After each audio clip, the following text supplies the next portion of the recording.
C'est la troisième présentation ce soir de la soirée individuelle consacrée à Stéphane Bayard, que je remercie beaucoup de participer à l'exposition et puis de nous présenter son travail, qui est un exercice inhabituel dans le sens où sa peinture est une peinture qui peut-être n'a pas besoin d'autre chose que d'elle-même, en tout cas de parole, mais en même temps cet exercice de ce soir est aussi une façon de rentrer peut-être dans l'univers de l'artiste ou dans certaines préoccupations qui font avancer le travail, et de cette peinture de Stéphane qui, tout en étant en plein milieu de la peinture, en même temps fait appel à tout un ensemble de références,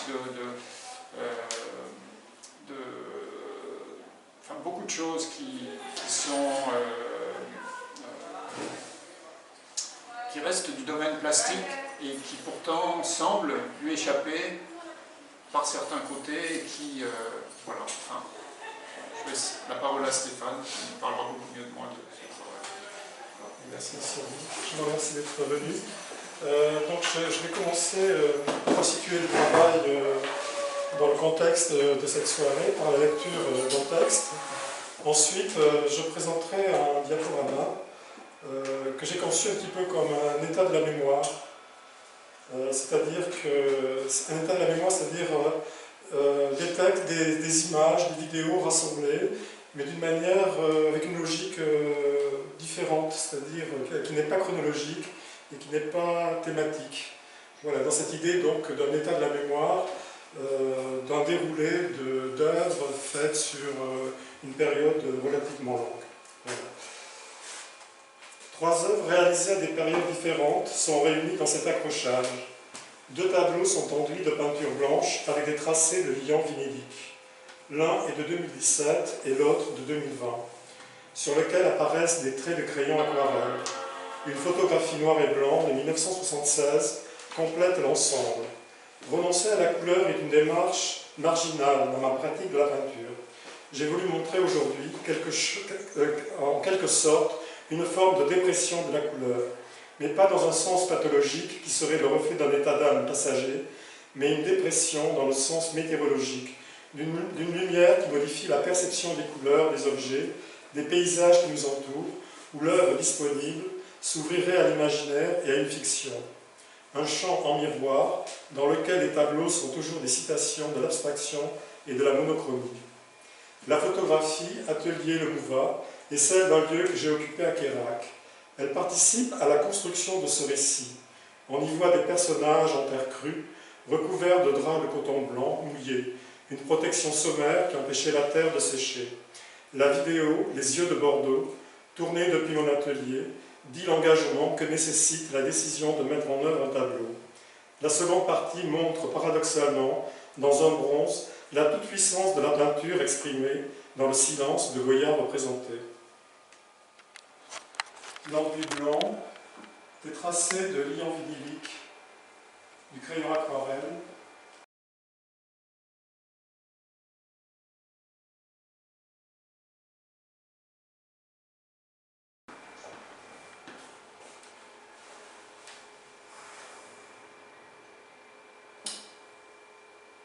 liant vinylique, de l'enduit blanc.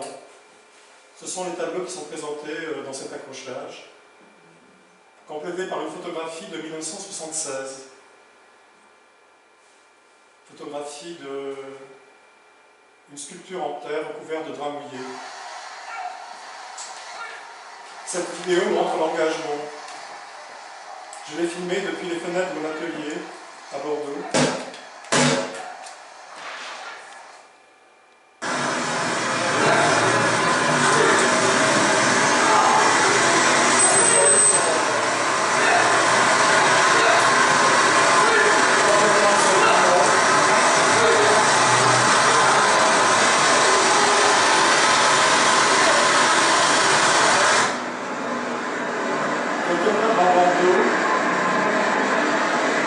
Sur cette place,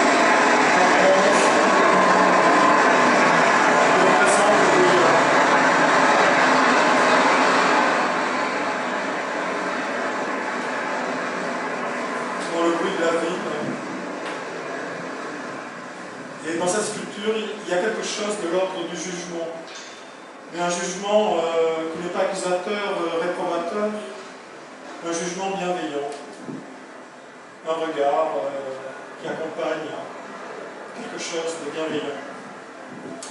Et paradoxalement, il y a dans ce bronze la toute-puissance de la peinture, dans le silence contenu et contraint de Goya.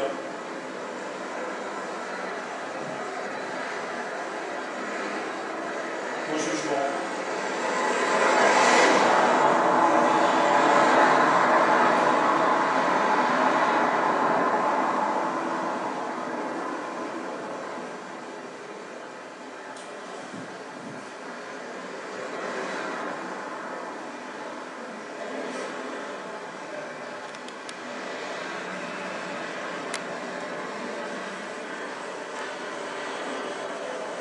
C'est le silence qu'on pense.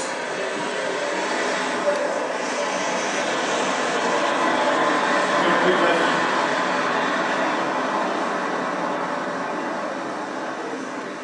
Qui l'enveloppe.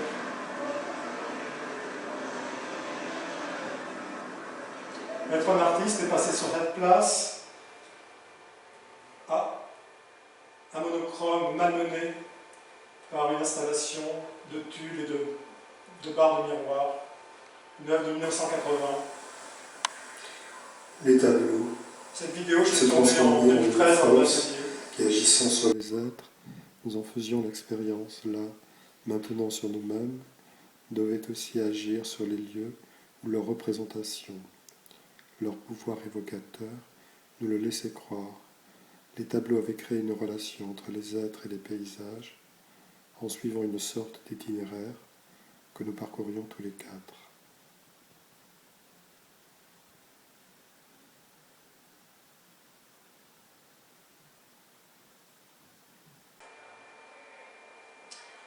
Des dessins pour des projets de tableaux.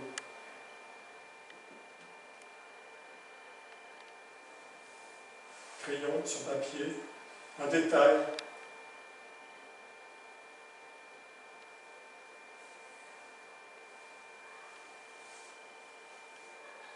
Encore un dessin, mais avec de la peinture, pour des projets de tableaux.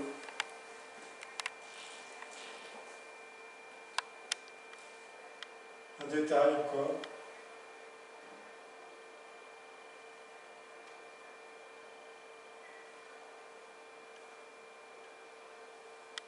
L'effet monochrome maximum.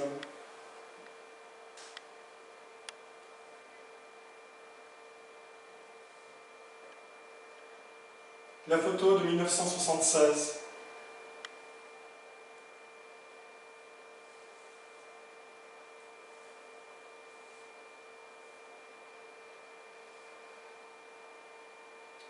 Le tableau délavé, une toile sur les plis.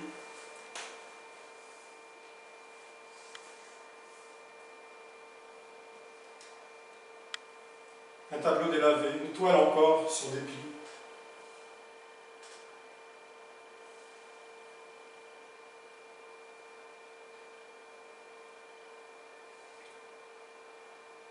Cérébral, une proposition. L'idée d'un tableau.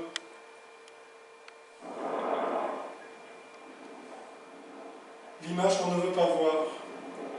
Il arrive un moment où un artiste ne veut pas voir certaines choses en lui.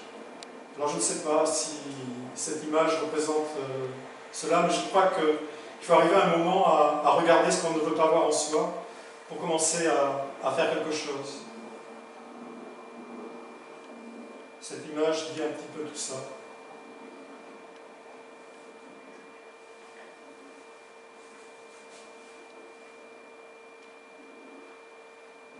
Le surgissement du réel. Une décision de mettre en œuvre un tableau.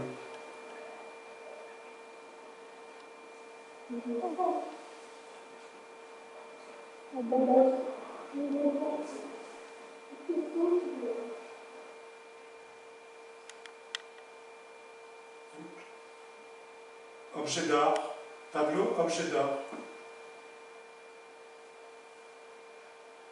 Un détail, objet d'art.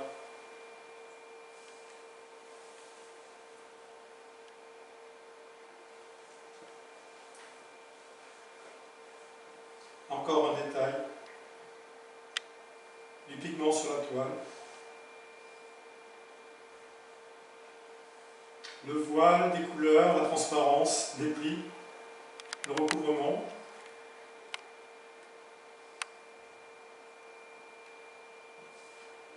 Un dessin, des tracés de liant vinylique, de sanguine. Un détail de ce même dessin.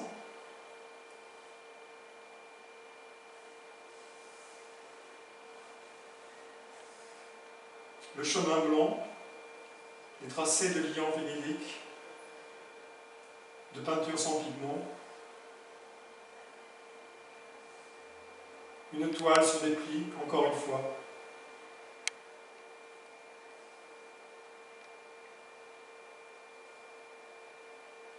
Le verso du tableau, des plis.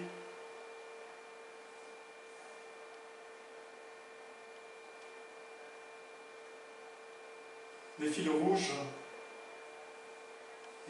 de coton, disposés en épis. Une vitrine dans Paris, le surgissement du réel encore, et des voix.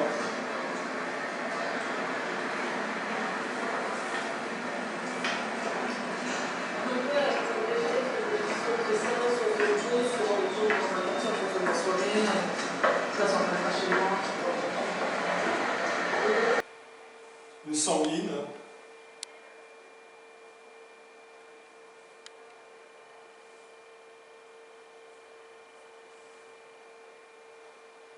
Monochrome, installation picturale. Une toile sur des plis encore.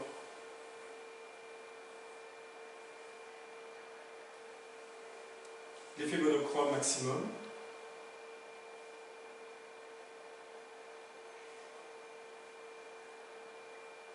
Le tableau objet d'art. Tableau miroir. Un détail du tableau miroir, objet d'art.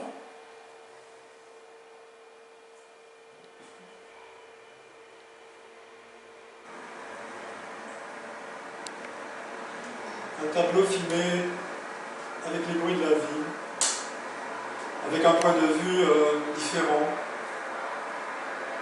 par un biais. Les bruits de la ville enveloppent le tableau, enfin, il est là, dans la ville.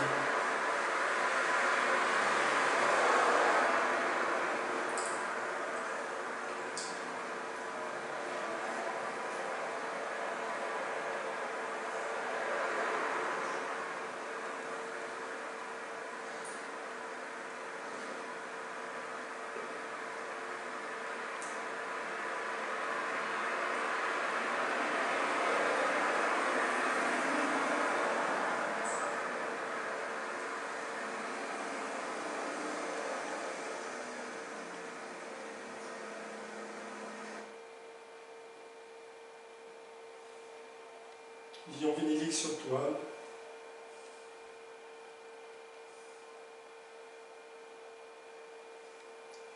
Objet d'art, encore une fois, toile sur pli.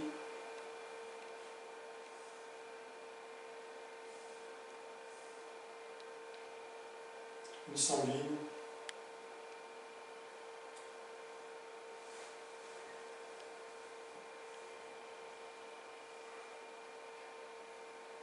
L'effet monochrome maximum.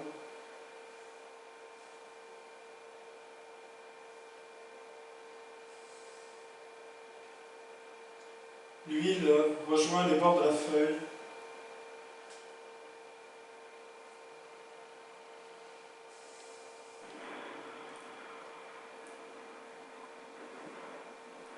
La mémoire. La grille. Une école, celle qui est à côté. un son dans la distorsion du temps un peu et qui semble dans un élément liquide.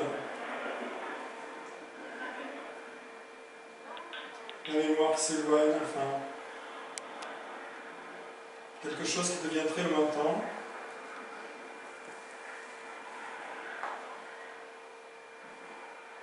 Toujours la grille,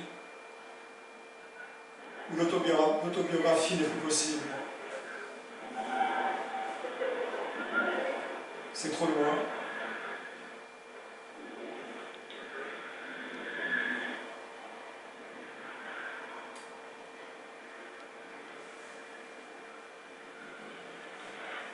L'image se trouble.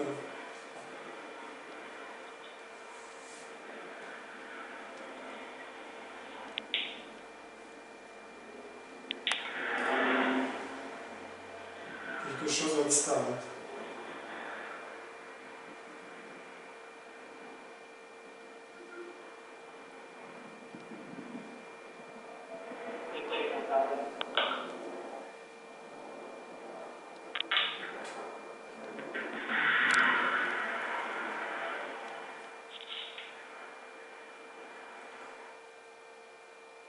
Un tableau.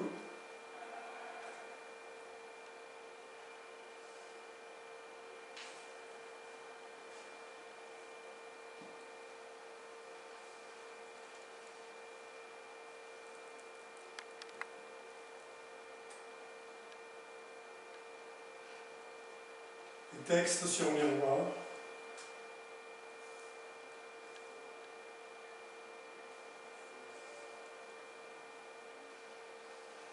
Des textes sur miroir en situation dans cette même galerie avec deux tableaux.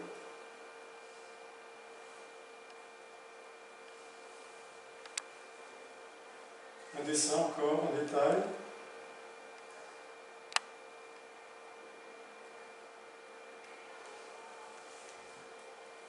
Peinture et crayon sur papier. Un détail.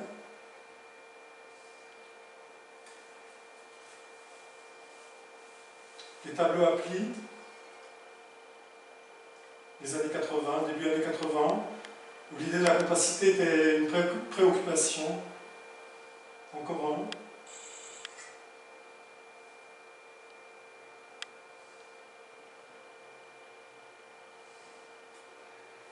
Les tableaux reliés entre eux, en réseau.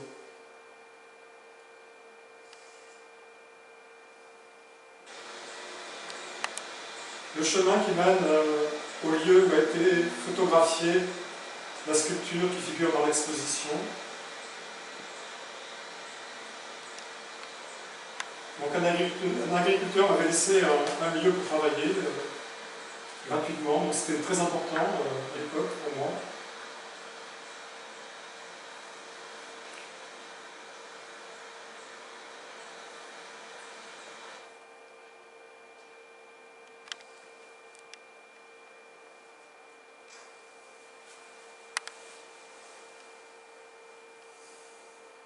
Encore quelques tableaux dispersés, éparpillés dans la chronologie.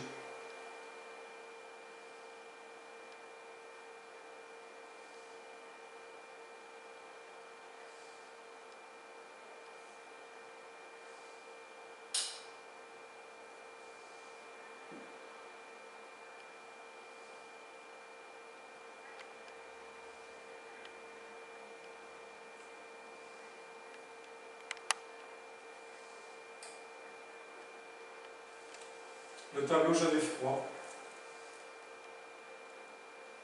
La peinture à partir des sensations.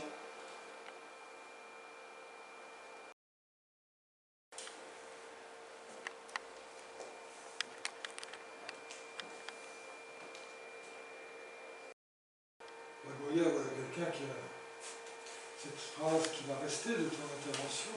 Pardon? Cette phrase qui va rester de ton intervention, cette phrase majeure. Oui. Il faut oser voir ce qu'on ne veut pas voir. Oui, c'est ça que... On est chez Goya, là. Oui, on est vraiment les Goya. Quand on traverse la place. On est peut-être chez Stéphane Bayer. Oui, un peu chez moi et un peu Là, il le dit quand même. Mais en fait, c'est... Voilà. C'est-à-dire, quand on est un artiste, quand on passe dans sa sculpture, il se passe quelque chose forcément. Et vous pouvez nous expliquer un peu l'histoire de cette forme en épi? Comment est-ce qu'elle est venue? Alors, cette forme en épi, elle est venue en fait de l'idée de reporter à l'intérieur du tableau la ligne de contour. Et c'est un travail qui a été pensé par rapport à la simèse, par rapport à la fresque. C'est-à-dire que pour moi, il y a toujours quelque chose qui fait que le tableau est... Il y a une ambiguïté avec la fresque. Il y a quelque chose qui fait que le mur vient se concentrer, se condenser dans un tableau. Et donc cette ligne de contour qui est... D'ailleurs, il y en a partout des lignes de contour dans un espace, au sol, au plafond, dans les rues, partout. C'est de la reporter à l'intérieur même du tableau. C'est l'idée de pli. Pardon ? C'est l'idée de pli. Voilà, tout à fait. Oui. Ça. D'ailleurs, le premier pli, c'est le pli qui est de la toile qui vient recouvrir le bord du châssis.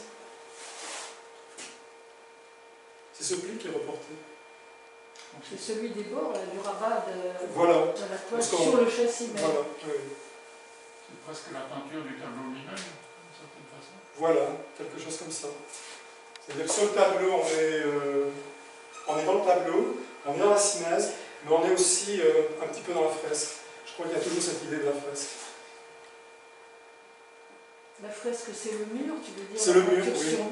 Sur le mur. Est-ce que la fiction, c'est un élément de la peinture aussi? Oui, bien sûr. Pour moi, enfin, de mon point de vue, la fiction est importante, notamment pour la mise en œuvre. C'est-à-dire, comment dire, pour le dire d'une manière...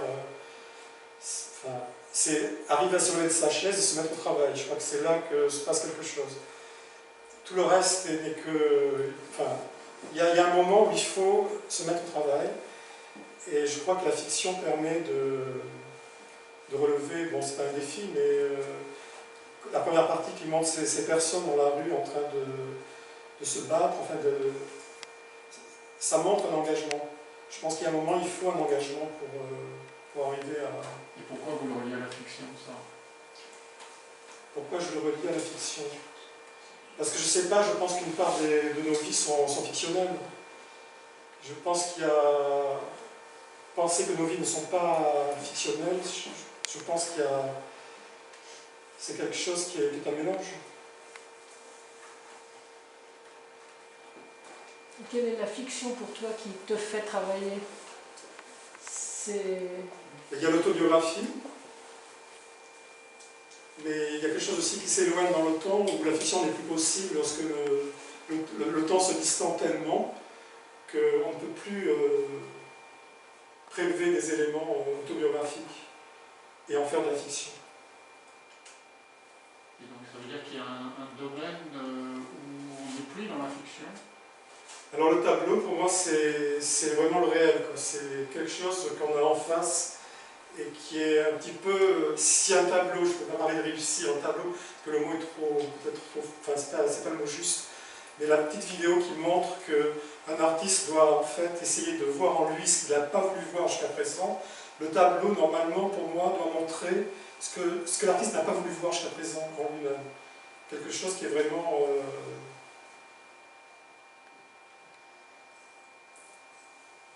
C'est cet ordre. Ça signifie presque une sorte de... Je ne sais pas comment dire ça, mais une forme de blessure ou de... Oui, on peut parler comme ça. Ça peut être une blessure, ce qu'on ne veut pas voir en soi-même, ça peut être une blessure. Ça peut être un oubli volontaire, ça peut être un oubli... Enfin, quelque chose Quelque chose qu'on oublie volontairement, quelque chose à laquelle on ne prête pas attention. Et la fiction permet de faire remonter à la surface certaines choses, et à mon avis, c'est ce qui permet de faire un tableau, c'est de faire remonter en soi-même tout ce qu'on n'a pas voulu voir. Et à chaque fois, je pense que c'est un exercice à répéter à chaque fois. Sur un ordre peut-être un peu plus personnel, vous travaillez depuis très longtemps au musée d'Orsay. Oui. Est-ce que la fréquentation quotidienne, est-ce que ça nourrit quelque chose dans le travail de toutes ces œuvres, de tout... Forcément, oui, mais pas plus qu'autre chose finalement, je me rends compte. Et puis après, c'est le souvenir, c'est ce que j'évoquais tout à l'heure, c'est-à-dire voir une exposition, voir des tableaux dans des salles, quel que soit le musée. Il y a ce qu'on voit, et après, la mémoire fait un travail, 1 an, 2 ans, 3 ans, 10 ans après, et tout ce qui est reconstitué dans la mémoire est bien évidemment complètement différent, retravaillé par ce qu'on a vécu, par sa propre fiction, par son propre vécu, par sa biographie, ce qu'on a fait. Mais je ne sais pas si le musée en soi est déclencheur du désir de faire un tableau.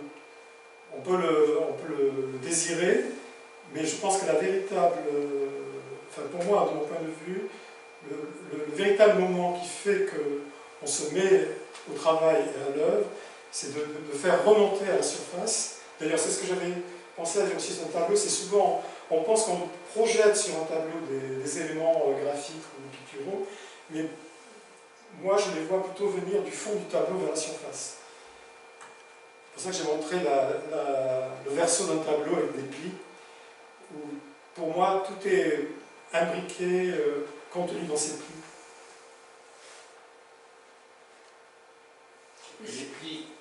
Les plis, ils sont faits avant ou à la fin? Non, ils sont faits avant. Avant, la toile est préparée Oui, avant. Avant, oui. Je m'en souvenais, mais c'est juste pour... Ouais. Il converge quand même, Oui. plusieurs de tes toiles, ces lignes qui convergent vers un point de fuite. Voilà, il y a un point de fuite qui serait hors champ. Voilà, qui est hors champ. Et il y a toujours cette structure en épi qui est un petit peu le déploiement, et qui est aussi en même temps le report de cette ligne de contour, toute la ligne de contour qui est reportée donc à l'intérieur du tableau. Donc par exemple sur ce tableau, j'ai laissé les floutages qui sont ici. Sur celui-ci, il n'y en a pas, mais je les ai marqués tout le long de la ligne de contour. Le tableau est appréhendé vraiment dans sa totalité, dans ses composants, que ce soit le châssis, la toile, les cloutages, tout est important, quoi. La signature. Enfin, important dans ma pratique. Hein, Ils sont comme reportés. voilà. Oui, oui. Ces plis, ils sont donc, une fois que la toile, si on peut la considérer à l'origine dépliée, elle est beaucoup plus grande que le tableau terminé. Voilà, tout à fait. C'est pour ça que je parlais de complexité au début des années 80, que j'avais fait ces tableaux à plis. Il y avait l'idée de la complexité, ça m'intéressait énormément, parce que moi je voyais le tableau à cette époque-là comme un point qui rassemblait, qui concentrait, qui densifiait le monde autour, c'est-à-dire qui vraiment le densifiait. Est-ce qu'on pourrait dire qu'à ce moment-là, un tableau contient plusieurs tableaux? Oui, tout à fait. D'ailleurs, moi j'ai toujours pensé, j'ai toujours pensé d'ailleurs ces tableaux à plis comme des séries à l'intérieur même du tableau. Ce n'est pas des séries déployées latéralement sur une simèse, mais déployées à l'intérieur même du tableau. Et le choix de la couleur à ce moment-là? Alors le choix de la couleur, là c'est purement arbitraire. C'est un arbitraire qui est lié au moment où on met en œuvre le tableau, et qui après, on perd dans la mémoire un petit peu les raisons de ce choix, mais elle n'a pas de signification symbolique, ou elle n'est pas rattachée à une image, pour faire vite, la couleur ne veut rien dire, enfin, elle est elle-même. C'est pour ça que vous parlez de dépression aussi? Alors oui, alors justement, cette dépression de la couleur, c'est ce que j'ai présenté dans l'accrochage ici. C'est-à-dire que c'est pas enfin, je parle de renoncement, mais en même temps, c'est aussi dans la continuité de certains tableaux qui ont été délavés, où la couleur a été atténuée par plusieurs passages d'eau dessus, qu'elle soit délavée. Et c'est pour ça que j'ai parlé d'une dépression de la couleur.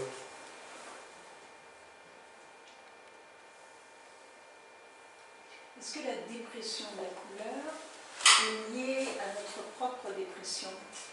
Alors j'ai lu un texte pour ouvrir la présentation, où j'ai précisé que c'était pas lié justement à un état d'âme particulier, mais que c'était lié plutôt à des questions à la lumière.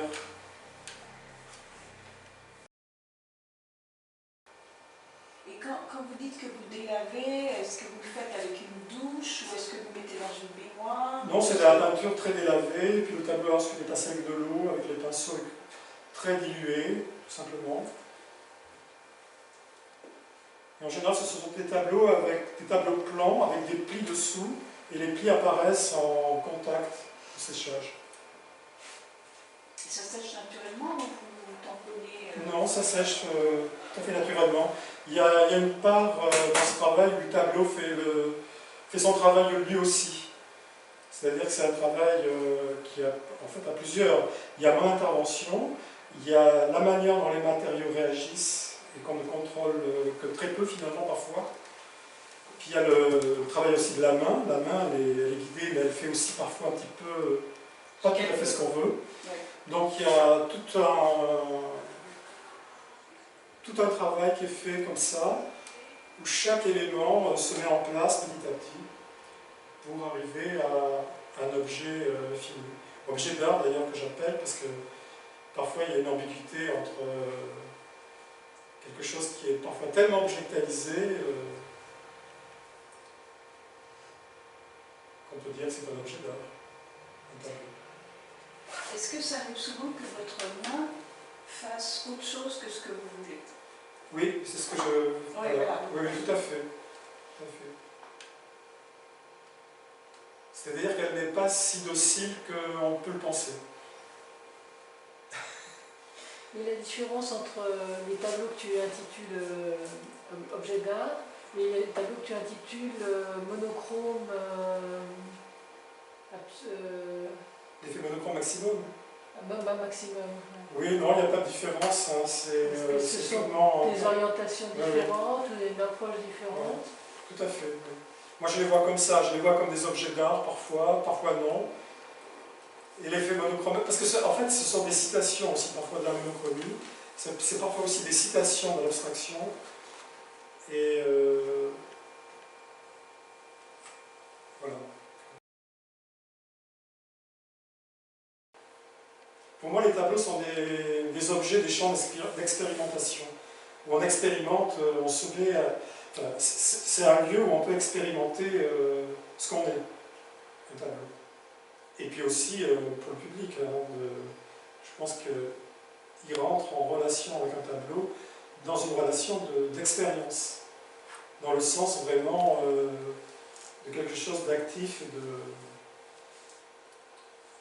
comment dire, voilà. Les deux mains, on voit aussi, moi je vois des doubles croches. Hein. Vous voyez des... Ah, je vois des doubles croches aussi. Ouais. On a l'impression d'une partition musicale aussi.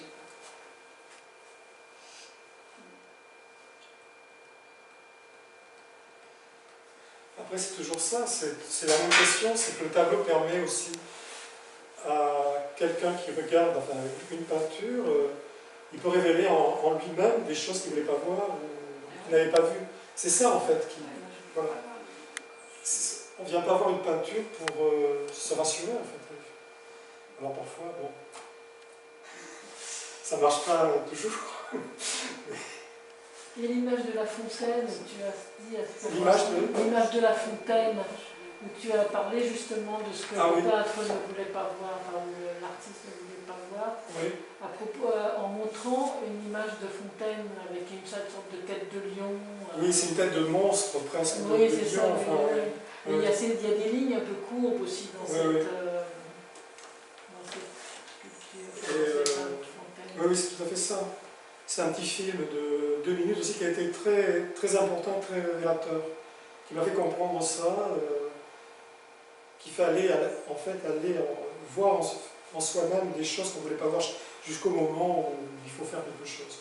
Mais c'est là le tableau qui révèle. Voilà, tout à fait. Ouais.